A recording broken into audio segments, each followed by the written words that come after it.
గ్రామ పంచాయతీల నుంచి జిల్లా పరిషత్తుల వరకు ఎలాంటి అవినీతికి తావు లేకుండా వ్యవస్థ పటిష్టంగా ఉన్నప్పుడే మహాత్ముడు కలలుగన్న గ్రామ స్వరాజ్యం స్థాపించడం సాధ్యమవుతుందని రాష్ట్ర ఉప ముఖ్యమంత్రి పంచాయతీరాజ్ శాఖ మంత్రివర్యులు శ్రీ పవన్ కళ్యాణ్ గారు స్పష్టం చేశారు. గత ప్రభుత్వం ఉపాధి హామీ పథకాన్ని నిర్వీర్యం చేస్తుందని, పథకాన్ని సమర్థవంతంగా అమలు చేసి అనుకున్న లక్ష్యాలను సాధించాలంటే జిల్లా స్థాయి అధికారుల నుంచి గ్రామ, మండల స్థాయిలో ఉన్న అధికారుల వరకు ప్రతి ఒక్కరి సహాయ సహకారాలు అవసరమన్నారు. మనందరం కలిసికట్టుగా పనిచేస్తే పథకం అమల్లో దేశంలోనే మన రాష్ట్రం మొదటి స్థానంలో ఉంటుందని ఆశాభావం వ్యక్తం చేశారు. సోమవారం మధ్యాహ్నం వెలగపూడిలోని రాష్ట్ర సచివాలయంలో వీడియో కాన్ఫరెన్స్ నిర్వహించారు.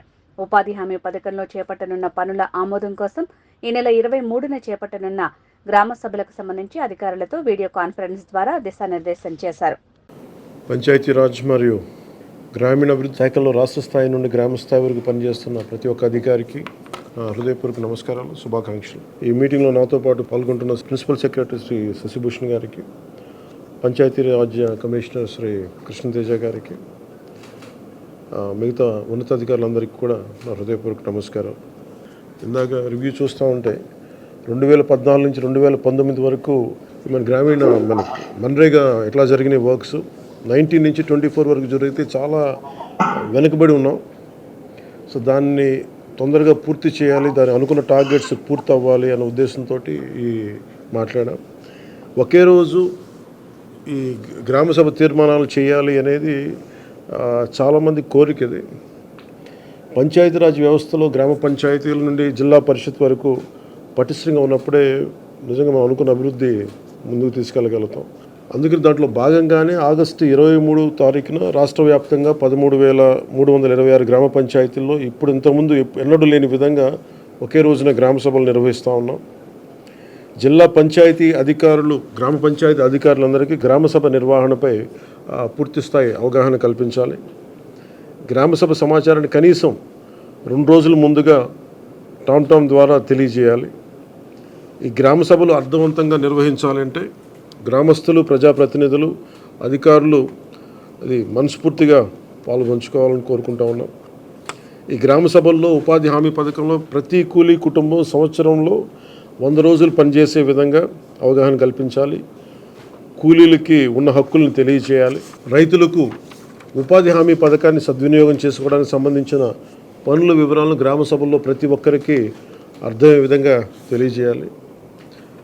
దాంట్లో ముఖ్య కీలకమైనవి మనకి దాదాపు 44 నుంచి 46 దాకా పనులు నిర్దేశింపబడ్డాయి. మీరు కొంచెం వివరంగా చూసి ఆ గ్రామాల్లో ఆ ప్రయారిటీని బట్టి ముందుకు తీసుకెళ్లవలసిందిగా కోరుకుంటా ఉన్నాం.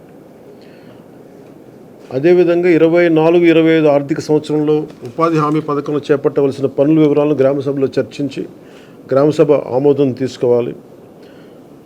ఇది ప్రత్యేకించి గత కొన్ని సంవత్సరాలుగా మేము క్షేత్రస్థాయిలో తిరుగుతున్నప్పుడు మాకు అనిపించింది ఏంటంటే గ్రామసభ అనేది ఒక నామకే వాస్తేలా అయిపోయింది. దీన్ని నిజంగా గ్రామసభలా జరపాలి. ఇది ఏదో జరిపామని కాకుండా నిజంగా అన్ని వర్గాల ప్రజల్ని ఆ గ్రామసభలో పార్టిసిపేట్ చేసేలాగా మీరు కొంచెం చర్యలు తీసుకోవాలి. ఉపాధి హామీ పథకంలో చేపట్టే పనులు పేద కూలీలకి, రైతులకి, గ్రామానికి ఉపయోగపడే ఉత్పాదకత పెంపొందించే ఆస్తులను నిర్దేశించిన నాణ్యత ప్రమాణాల ప్రకారం పూర్తి చేయాలి. ఉపాధి హామీ పథకంలో చేపట్టే పనుల నాణ్యత విషయంలో ఎలాంటి రాజీ లేకుండా పూర్తి స్థాయి నిబద్ధతతో ప్రతి ఒక్కరు పనిచేయాలని నేను మనస్ఫూర్తిగా కోరుకుంటా ఉన్నాను. గత 2 నెలలుగా రివ్యూలు చేస్తున్న పనుల్లో కొన్ని క్షేత్రస్థాయి పర్యటనలో నా దృష్టిలోకి వచ్చినవి కూడా మీకు తెలియజేస్తాను. అలసత్వం వహించిన వారిపై ఎలాంటి మొహమాటం లేకుండా క్రమశిక్షణ చర్యలు తీసుకుంటాం. మండల స్థాయిలో పథకం అమల్లో పూర్తి బాధ్యత వహించవలసిన ఎంపీడీఓలు ఇక మీద మన రిక్వెస్ట్, ఎంపీడీఓలు పూర్తి బాధ్యతతో వ్యవహరించాలని నేను కోరుకుంటా ఉన్నాను. అంటే ఇన్ని వేల కోట్లు ఒక కీలకమైన బడ్జెట్ ఇది. ఇన్ని వేల కోట్లు ప్రజలకు చేరకుండా ఇబ్బంది అవుతా ఉంది. దాన్ని దయచేసి మీరు కొంచెం దృష్టి పెట్టండి. ఇది ప్రజలకు ఏమాత్రం ఇబ్బందిగా ఉంటే ఆ పరిస్థితులను సహించం. దానికి సంబంధించిన ఎలాంటి వ్యక్తులైనా సరే ప్రతి ఒక్క అధికారిపై గ్రామ స్థాయి నుండి జిల్లా స్థాయి వరకు అది క్రమశిక్షణ చర్యల కింద వస్తాయి.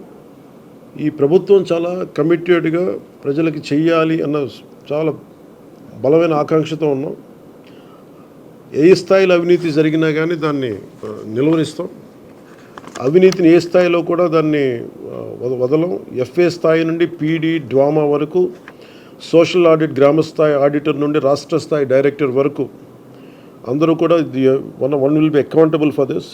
దయచేసి అవినీతికి తావు లేకుండా భవిష్యత్తులో అందరం ఈ కైండ్ ఆఫ్ డిసిప్లినరీ మెషర్స్కి ముందుకెళ్లకుండా మీరు పార్టిసిపేట్ చేయాలని కోరుకుంటా ఉన్నాను.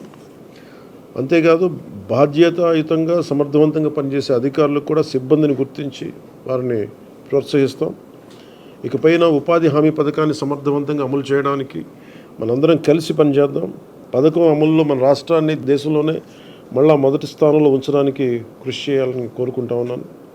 గ్రామాలను అభివృద్ధి చేసే మహాత్మా గాంధీ గారి కళలాగా గ్రామ స్వరాజ్యాన్ని స్థాపించాలి, ఆ దిశగా అడుగులు వేయాలని చెప్పి మీరందరూ కలిసి మాకు సహాయ సహకారాలు ఇవ్వాలని మనస్ఫూర్తిగా కోరుకుంటున్నాను.